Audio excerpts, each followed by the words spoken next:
The false binary. Intensity alone does not tell you whether an experience is mystical or pathological. That is the first thing to understand. Many people assume that if an inner experience feels overwhelming or strange, something must be wrong. Others assume that if it feels profound, it must be sacred. Both are errors.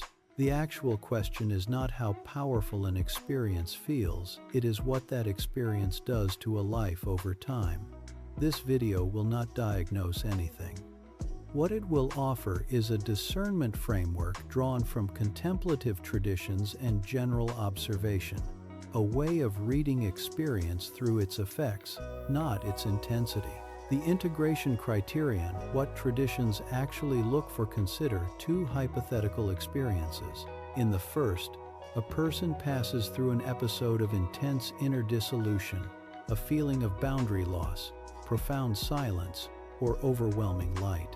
In the weeks that follow, sleep gradually stabilizes, relationships deepen.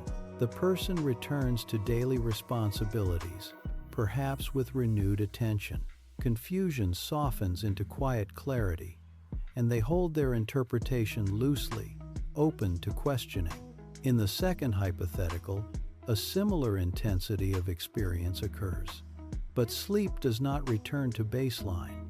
Relationships begin to strain, the person withdraws, or grows distant, or speaks in ways others cannot follow.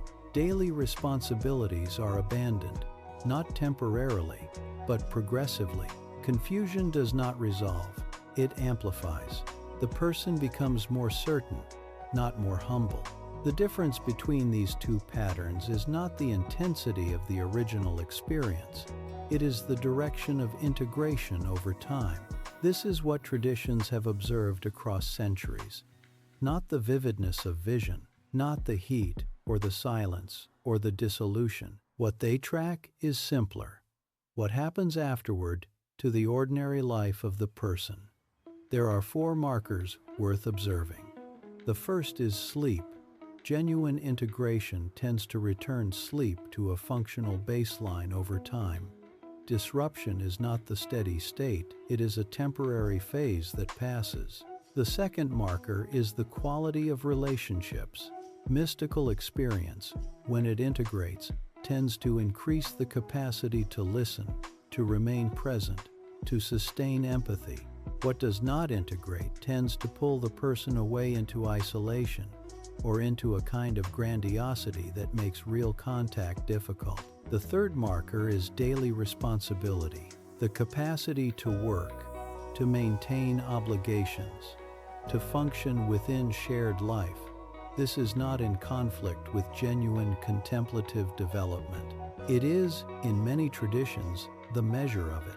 Withdrawal from life roles is not a sign of depth, it is a signal worth noting. The fourth marker is clarity and humility over time.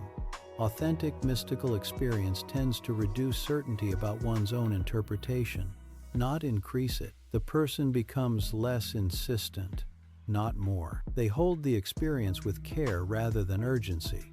Confusion does not crystallize into unquestionable conviction. It opens into something quieter.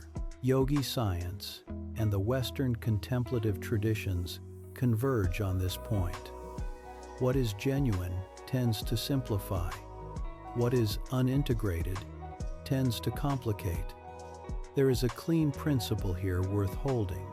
Authentic mystical experiences tend to simplify life over time, not complicate it. They clarify what matters. They return a person to relationship and responsibility.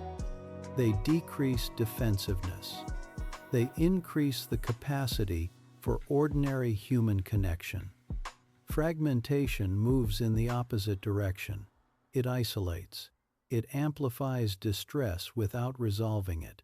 It draws a person away from shared reality rather than returning them to it grounded and changed. Before proceeding further, it is important to establish what this framework is and what it is not. Setting boundaries signals without diagnosis. Mental health professionals, when assessing unusual inner experiences, do not look at the experience itself.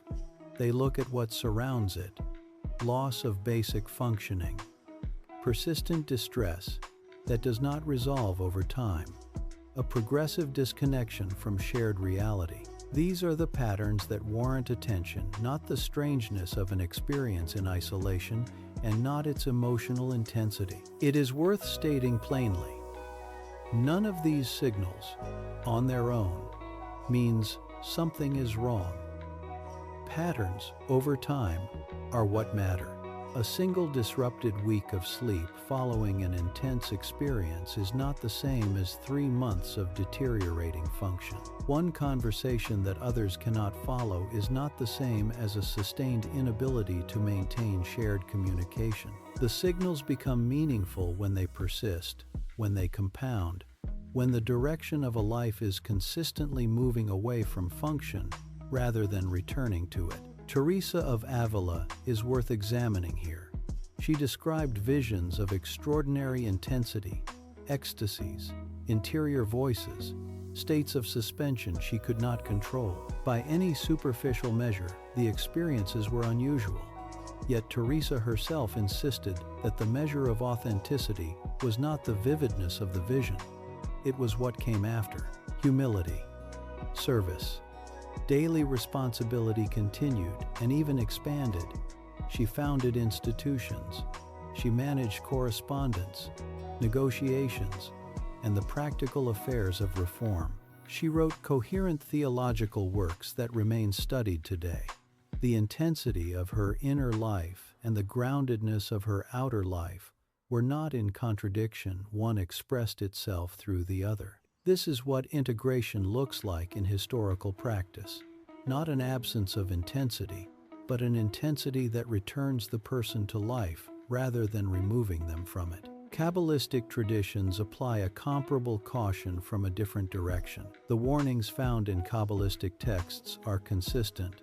Mystical states entered without preparation, without grounding, and without a stable foundation in ordinary life are not sacred, they are dangerous. The tradition is explicit that ascent without the corresponding rootedness produces imbalance, not insight. The image of the four who entered the Pardes, the orchard, and the fates of those who were not sufficiently grounded reflects a cross-traditional understanding. States without grounding can overwhelm rather than illuminate. What both traditions affirm is this: discernment is not measured by the height of the experience. It is measured by the stability and clarity that the experience either produces or fails to produce in the life that continues after it. Grounded integration practices. The practices that support integration are not complicated. They are stabilizing tools, ways of anchoring experience in the observable effects of ordinary life, rather than leaving it suspended in interpretation. The first is brief journaling with a specific prompt, not a record of the experience itself, not an attempt to capture or analyze what was felt, but a simple, repeated question directed at function. How is this experience affecting my sleep, my work, and my relationships? That is the prompt. Written responses to that question, returned to over days and weeks, will show direction. They will show whether life is stabilizing or fragmenting. They will give the person something concrete to observe rather than only something to interpret. The second practice is breath regulation. A natural inhale followed by a longer exhale, nothing elaborate, 2 to 3 minutes at most. The physiological basis is straightforward.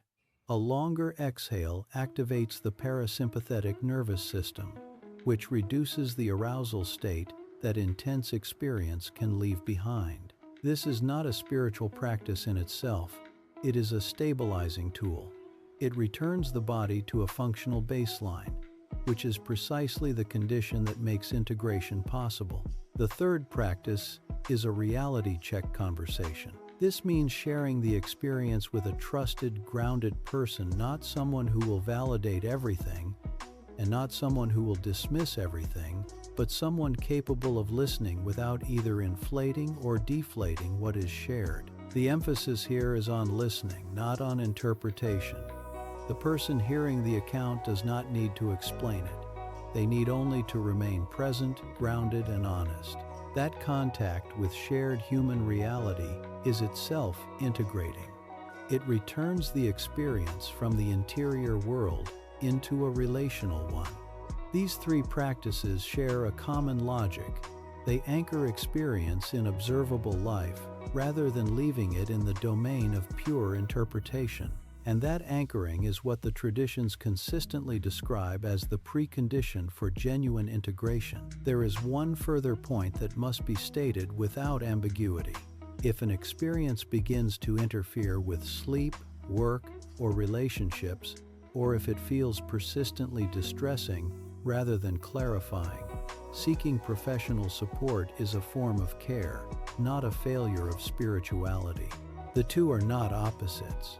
Spiritual insight and mental health support work best together, and the contemplative traditions themselves consistently value grounding, community, and guidance over solitary intensity without anchor.